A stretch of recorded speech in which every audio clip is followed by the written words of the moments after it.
Also working today with us and stepping out of his comfort zone is Mark Durrant, BYU basketball radio analyst, former Cougar hoopster, joining us on the Deseret First Credit Union Hotline. Mark, thank you for giving us your time so generously once again. Well, I always have time for you, and happy 4th weekend to everybody. And what a treat to be on with Brian. I mean, that's way better than Jerem or Jason. You know what? I think that all the time, but I just, it doesn't make sense for me to say it out loud. So I'm just happy you did it. Appreciate that. All right, Mark, let's start with the Independence weekend. I know you're a big guy, big food guy, big backyard guy. How was the Independence Day celebration, and was there anything special at the Durrant home? Man, I love this holiday, and it's just a great time to be together with my family. I played a little golf, which I love, and then we went down to Provo. We have a tradition of going to Two Jack's Pizza on Center Street, and then to the little fair, the festival thing they've got there, and then we went to Toy Story 4. Nice. And, I mean, what a day, just spending with my wife and kids, and it was just glorious. And I think that's the best way to celebrate this great freedom of country, is to do things that people have worked so hard to allow us to do, and it was just a wonderful time. Could not have said it better myself. It is fantastic that we get to do this. And yes, Toy Story 4, Mark. Now, because we discuss movies often on this program, aside from sports, what's your very quick review of Toy Story 4? Because there have been some very, very contrasting opinions that I've seen in the media. No, I loved it. It was a lot of fun. They're just magicians at Pixar, and what they do in that franchise is so good. And plus, you got a Canadian daredevil named Duke Kaboom that is it's Greg Wrubell's new name right now. And that alone and it is enough to get you to go to this. No, but I loved it. It's sweet. It's tender, and I can't have enough Toy Story movies. So. Mark, let me ask you this question. I'm going to go ahead and say this because I just want the insecurities just to crumble immediately, so you don't feel any pressure. I cried. I watched it with my son. I cried. I remember after Toy Story 3 came out for the first time, and we had just lost to Florida State. 2010. Okay. And so I got to play it off because I had a shoulder injury, right? So everybody thought, I was like, man, my pain, my shoulder. But I cried, when Andy gave his toys. I cried at this one too. Did you cry? Well, I'm a lot tougher than you, so I don't know that I cried, but it certainly touches my heart. And, I love that. And just sitting next to my little 10-year-old daughter and listen to her laugh and watch that. I mean, that's what makes me cry. It's just a special thing. Anyway, I don't think this has to do much with BYU sports. But no, it doesn't at all. It's a special thing, and there's so much bad in the world. Why not sit and enjoy a little good? So it was nice. Mark Durrant with us on BYU Sports Nation. Let's talk about some tears that may have been shed over the early departure from NBA Summer League basketball from Jimmer Fredette, which was unexpected. And I was telling Brian and those listening on the show today, I was in my office on Wednesday, and I turn on the TV. I'm waiting for Jimmer's third game, and he's nowhere to be found. He's not on the bench. He's not on the baseline. He's not behind the bench. Got a little concerned then to find out that he's just done in the NBA Summer League. What was your reaction to finding out that Jimmer was done, Mark, and what does this mean? Well, I was surprised, but listen, there's no one in the history of basketball that has been more of a pro NBA Jimmer guy than me, and I'm convinced that if he could have found the right situation, he could have thrived and been a lot of fun to watch. But it's just not going to happen for Jimmer in the NBA, in my view, at this point. The people have made their decisions about him.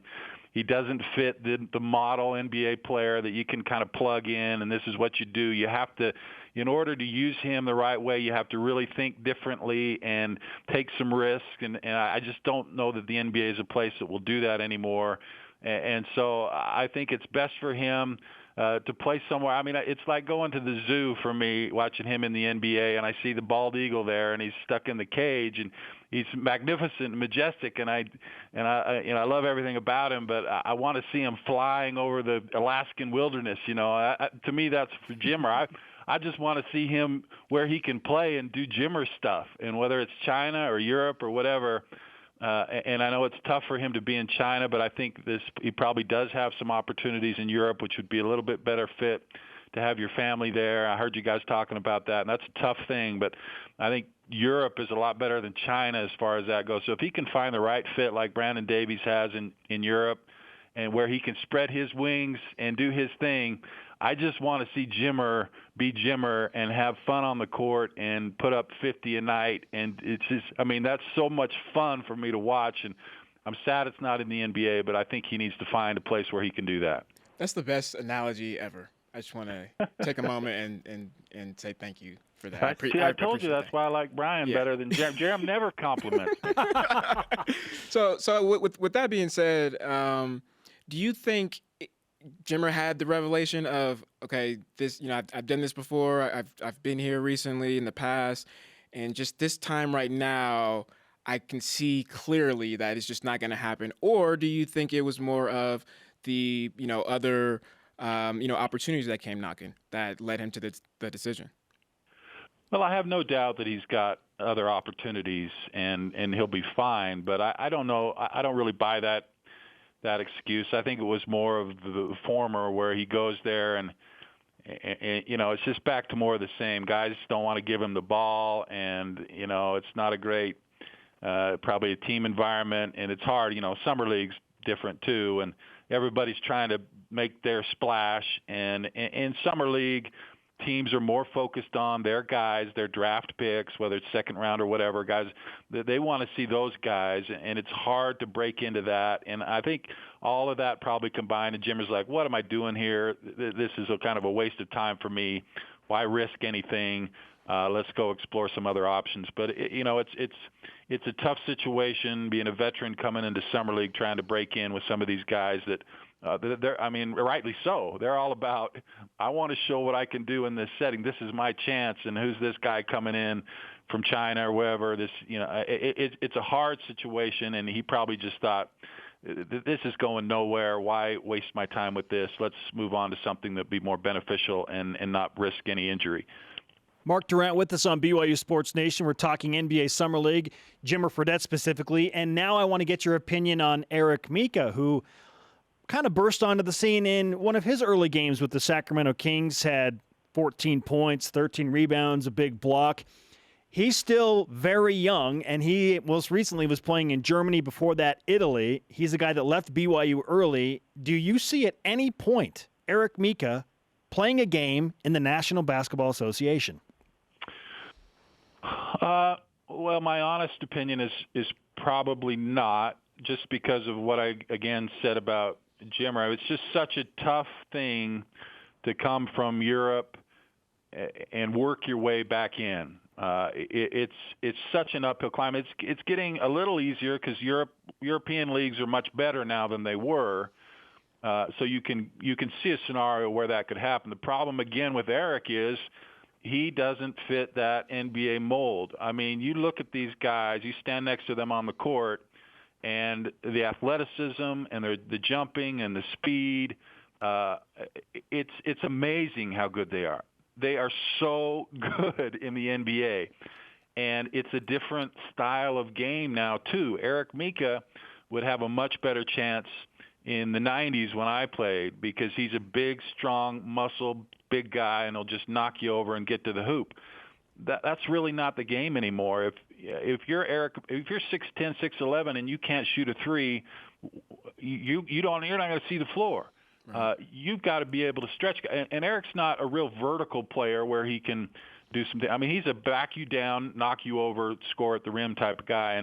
And even if he's able to develop a little bit of a shot, which I'm sure he works on, there's just so many guys his size that can shoot and run the floor. And again, this is not a knock on Eric. He's one of the all-time greats. He's a great player, and he'll have a great career. But what I'm saying is the NBA is so different now, and they have the checklist of, has he got this? Has he got this? Has he got this?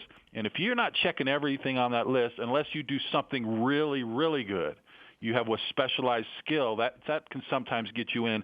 But if you're not hitting those checklists, all of them, you're going to be in Europe, which is fine. I mean, he's living a great life over there, playing great basketball, and you can see in the summer leagues he's clearly good enough to play in the NBA. It's just, will he get that opportunity, and does he meet all the things that teams want? There's only one or two spots here, and it's so hard to break into that. It's just going to be an uphill climb. Not that he can't play in the NBA. It's just that it's tough to get that opportunity. So Mark, you brought up, got my wheels turning a lot, and I always see from a football standpoint a correlation with how many guys are getting drafted or going to the next level NFL and sticking on rosters, with the correlation of the success of the team that they came from, right? So Alabama, Clemson, those are going to have a lot of guys in the NFL that stick, make an impact, and obviously you look at their record.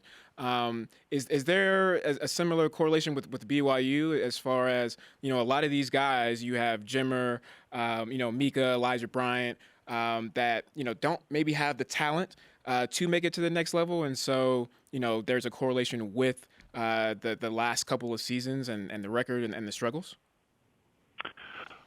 Absolutely. I mean, if you're a successful player, if Eric Mika's coming off of Duke, he's just automatically assumed to be able to play in the NBA. Now, whether or not he can, that'll be a process. But BYU players need to take an extra step before they get to that. They need to show that they even belong in the conversation. And whereas a lot of other players from better programs, it's just assumed that they are. So they've got to really prove themselves just to get to that first level. And most BYU guys are not.